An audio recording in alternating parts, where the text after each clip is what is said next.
It was the year 1917, and I was working at a boutique shop in London that specialized in magical items and curiosities. I had established myself in local circles as an expert medium and psychic, and had made several connections around the globe of like-minded individuals with similar talents. One of these was the prominent Leonard McDowell, a gifted astrologer and purveyor of the mystic arts. At our last encounter, he informed me that he had received a letter from a woman residing in northern Scotland, of which an old, dilapidated mansion sat atop. The mansion belonged to Colonel Warwick, who insisted on leaving the mansion after the tragic death of his wife. This woman claimed the house was haunted, which of course piqued my friend's interest. McDowell planned on holding a séance on the property, with the hopes of detecting any spirits that may still reside there, and upon finding them, help them pass over to the other side. I was eager to hear of his progress, but several months had passed before I received any correspondence.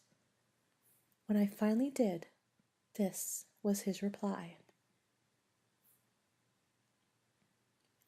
My dearest friend, since I last wrote, supernatural events have been occurring at the manor on a daily basis. In the course of my investigations, I came across a few old newspaper cuttings mentioning the tragic demise of the old wealthy woman who used to live here, named Constance Hopewell. Although the police quickly concluded that the death was accidental, rumors about the circumstances continued to circulate. It seems the case was rushed, and I'd bet my last shilling that my ghost is the spirit of Constance seeking justice.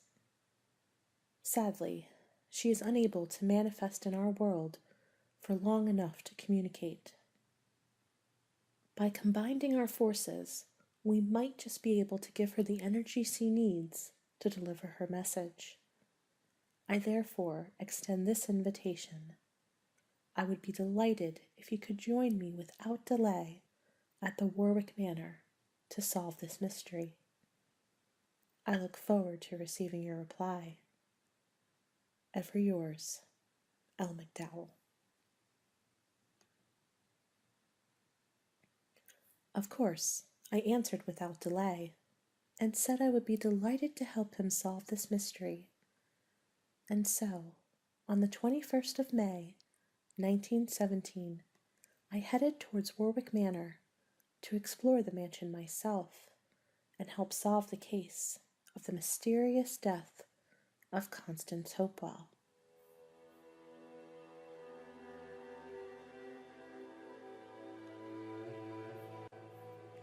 The door creaked in welcome as I walked through the front door of the Warwick mansion. The lighting was dim and flickering. The floors moaned with every step. Cobwebs covered the walls, and there was the gloomy sense that death was not a stranger in this home. My friend greeted me immediately.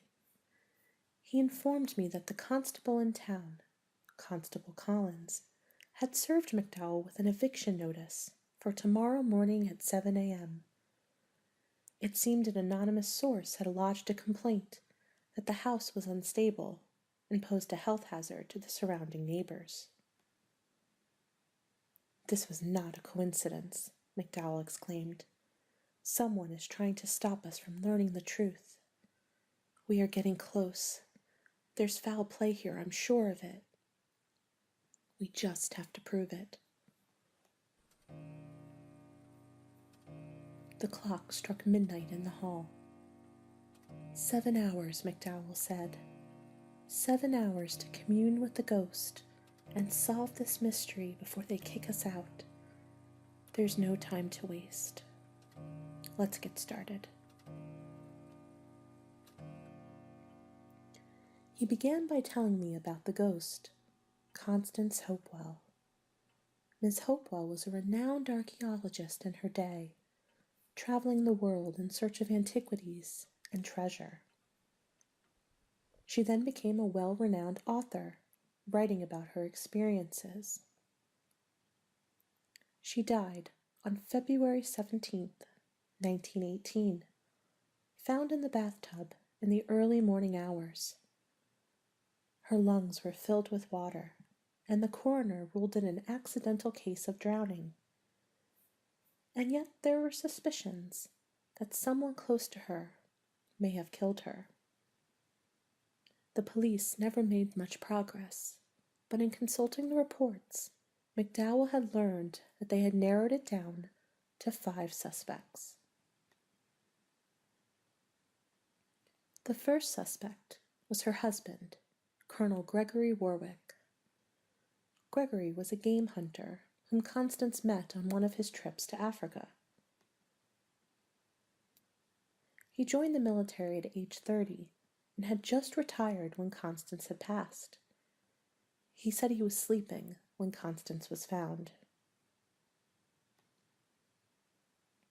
The second suspect was her best friend, Valerie.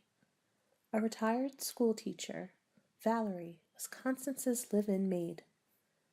She did housekeeping around the house in exchange for a room for her and her 8-year-old granddaughter, Sally. Valerie was the person who found Constance dead. She was the one who had written McDowell, claiming the mansion was haunted. The third suspect was Constance's doctor. He was treating her for insomnia and influenza. He says he had prescribed her medication to help her sleep the night before her death. The fourth suspect was her chef. The chef had prepared her dinner the night before. The final suspect was her chauffeur. He had been her driver for years and had arrived early at Mrs. Hopewell's request to take her into town that morning. Given the fact that Constance was found in the bathtub, the scene of the crime was our first stop. The bathroom was clean, but dated. In the medicine cabinet, I found a medicine bottle filled with a green liquid. The label indicated it was insomnia medication prescribed to Constance. The bottle was half empty, indicating that Constance had taken the medicine the night before. I wondered, could the medicine have been poisoned? I gripped the bottle in my hand, and an image appeared in my mind's eye.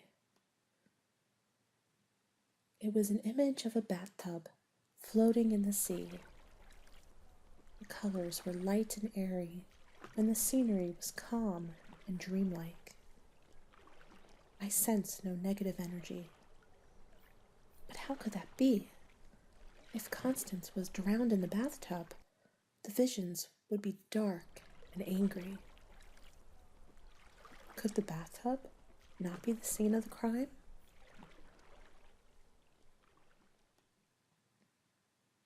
We decided to move on to Constance's study. Artifacts from her travels filled the room.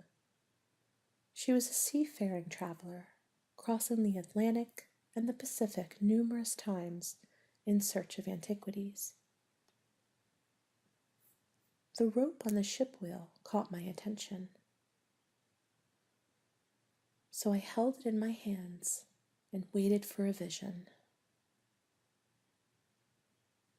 "Speak to me, Constance," I murmured. "Speak to me." A bright image of a carpet flying over tigers in India sprung to mind. It was fantastical, dreamy, exciting, but nothing concrete. There was nothing in this room that could tell us what happened on that fateful night. had to move on. Just then, the clock struck 1 hour down.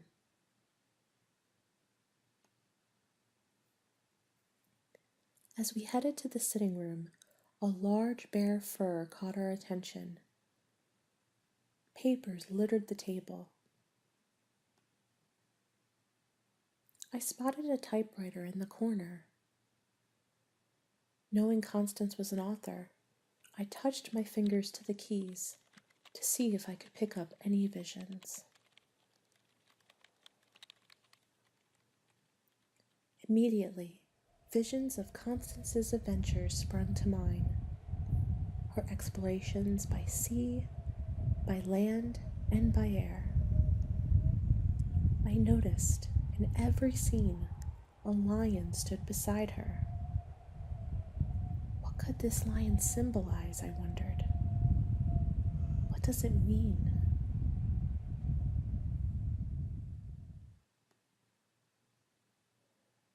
Knowing she was a writer, I suspected that one of her books was somewhere in the house. So we headed to the library. The library was dark, so I grabbed a candelabra to shine a light on her collection. As I held the candelabra, a strong vision came to mind.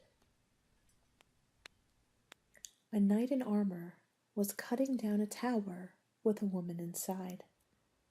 Hacking away at her house, the woman screamed for help, but the man kept swinging until finally the house crumbled and the woman fell to the ground.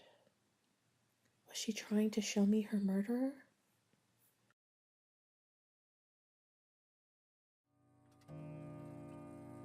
The clock woke me from my vision. 2 a.m. I was getting closer. Constance was trying to tell me something. But what? I decided to explore her bedroom for more clues.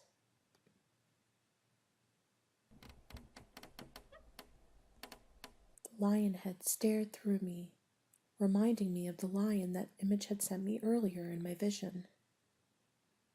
I ran my hand across it, but no visions came. Speak to me, Constance, I murmured. Tell me what happened.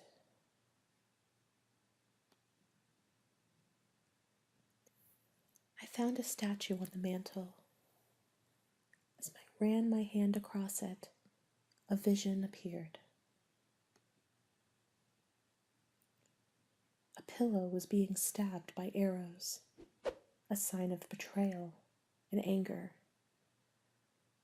Were these emotions geared towards her husband, I wondered, or someone else close to her?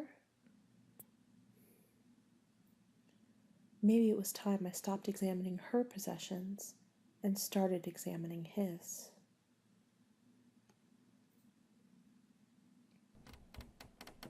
I entered the colonel's office.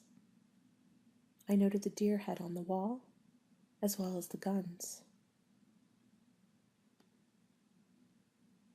McDowell opened one of the glass cases for me, which held multiple pistols. I ran my hand over all of them, until one helped me see a vision. It was a vision of a bell, similar to the bell in his office. The bell was ringing in the window on a cool, crisp day. I could hear gunfire in the distance, outside the house. But just for a moment, then it went away, and all I could see was the bell and the wind beckoning me outside. What was she trying to tell me?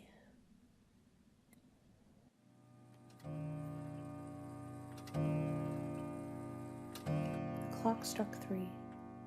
We needed to quicken our pace if we were to explore every room in the house before 7.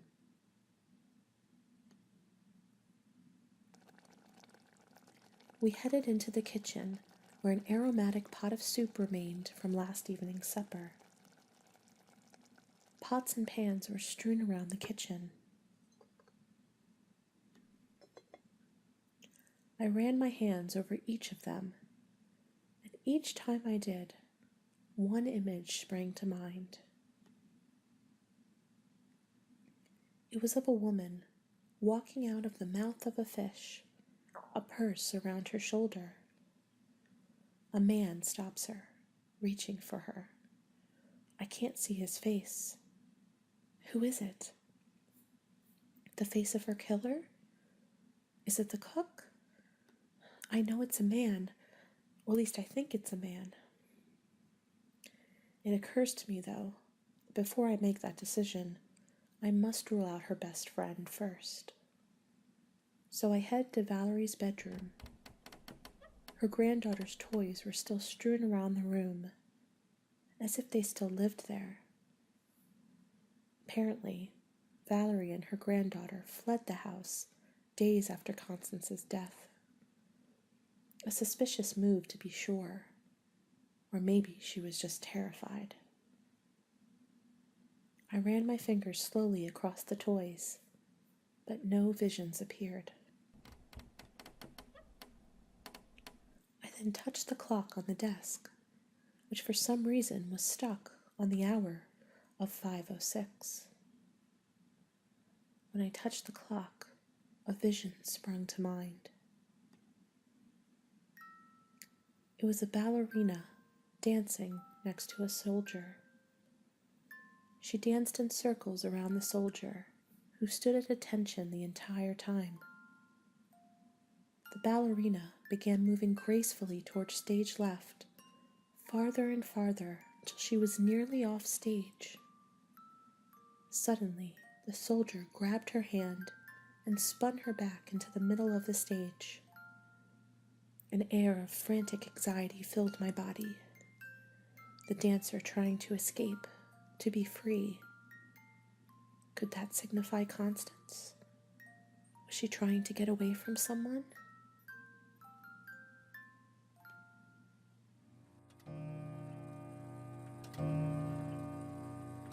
The clock struck 4. Only 3 hours left. We had finished searching the main rooms. Only one room remained inside. The attic.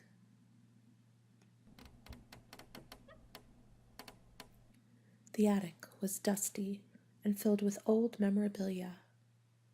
A soldier's uniform, Constance's wedding dress. I searched through each of the boxes. There weren't many of her clothes here. In fact, I came across a small box that had nothing in it. I put my hand inside, and a vision appeared as clear as day. It was of a woman with bags under her arms. She was walking in a hurry over a bridge towards an unseen destination. The look on her face was determined. She wanted to leave, and fast. But why?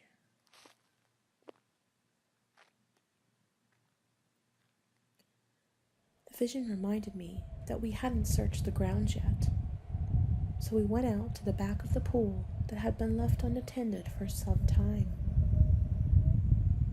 It was fierce outside. The tattered umbrella threatened to fly off its pole. As McDowell went to close it, I found a hammer on the ground by the barrels. What was a hammer doing here? Upon picking it up, I had another vision. It was a red door floating in a dark sea.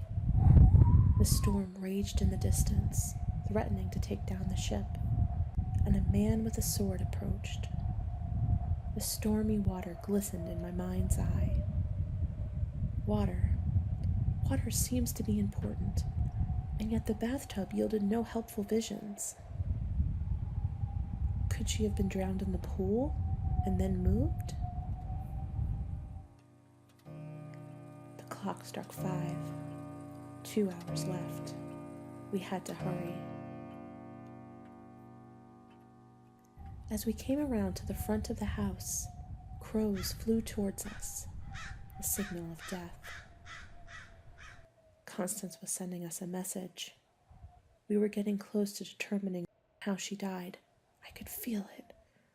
But where to search next? As I looked around outside, a vase caught my attention. It was certainly a strange place to keep such an expensive heirloom. I held it in my hands, and a vision sprang to mind.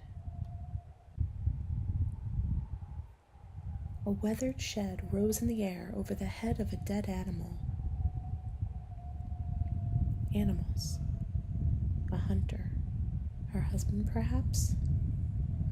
The shed. The shed, I exclaimed. We hadn't searched the shed yet. A light shone in the shed, beckoning us forward. Who turned on that light?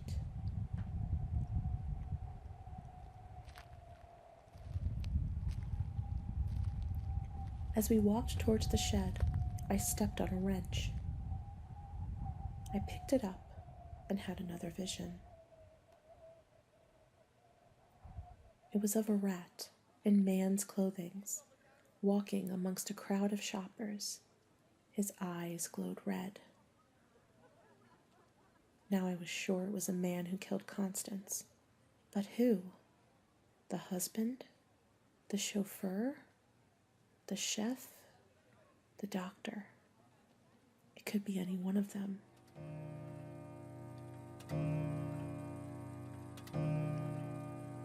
The clock struck 6. Only 1 hour left. We were so close, and yet so far. We had to hurry. I ran towards the shed, touching every piece of equipment in the hopes of getting a vision. But nothing. I ran my hand over the tools. Nothing. The lantern? The shovel? Nothing. We were so close, I could feel it. But why did she bring us here? Suddenly, a strange box caught my eye. It was hidden at the bottom of the workbench, underneath a blanket. I opened the box, and inside I found a syringe. It was filled with a dark pink liquid. Suddenly, flashes appeared rapidly in my mind. They were of soldiers marching in signal file. Then it was rain flowing into water. Something about this syringe. I examined it closely. It was halfway full, meaning it had been injected. Could this have been the murder weapon? Could Constance have been drugged? By who? Her doctor, perhaps? Did he cause her to overdose and fall asleep in the tub? Again, the symbol of rain and water came to mind. But then the soldiers. No, not the doctor. Soldier. Her husband, perhaps? The colonel? The water again. What water? If not the bathtub or the pool, then where? Where did she drown? Time was running out. I asked McDowell if we had searched every room and building on the property. He said yes, except for one place, the conservatory.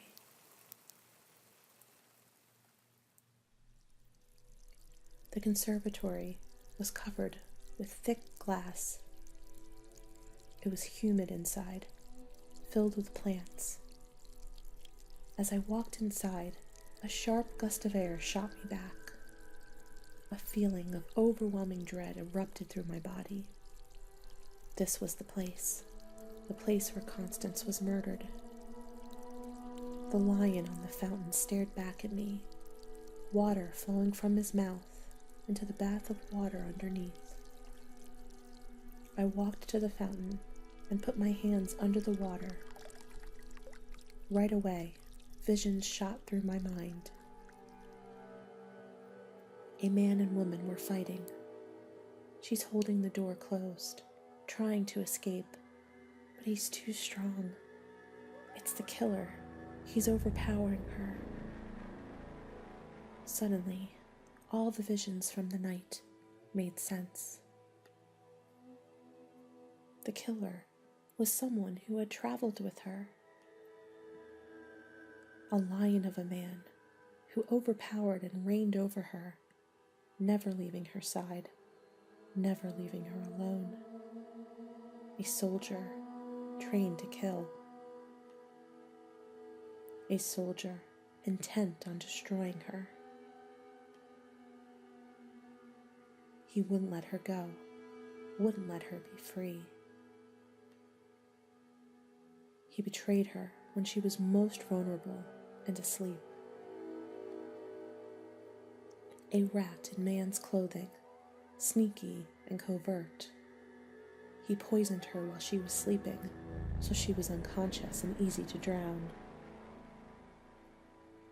While she was dreaming of escaping the home that became her prison, because she intended to leave him, she almost got away. She arranged for her chauffeur to pick her up that morning, but she never made it, because he wouldn't let her go. He took her outside, in the conservatory, where no one could hear her scream if she woke. After drowning her there, he returned her to the bathtub to make it look like an accident. As I peered into the lion's eyes, a blondish gray strand of hair caught my eye. It was her hair, caught on the edge of the fountain when he drowned her.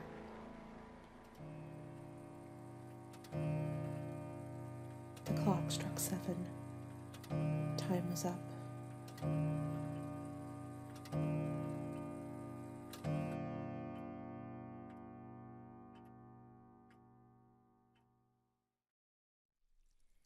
"It's okay," I whispered to Constance. I knew her spirit was right beside mine. "We have all we need, Constance. We will make sure you are brought justice." We took our findings to the constable, showing him the hair and the syringe. He balked at having to reopen the case, so we took the case to Sir Edward Henry, Commissioner of Scotland Yard. He was a champion of a new method of forensics called fingerprinting. Within a few months, we matched the fingerprints on the syringe to Colonel Warwick, and a few months after that, he was behind bars for the murder of his wife, Constance Hopewell. McDowell thanked me profusely and offered to pay me handsomely for my assistance in solving the mystery. I graciously declined and asked for only one reward in return: the photo of Constance, the explorer.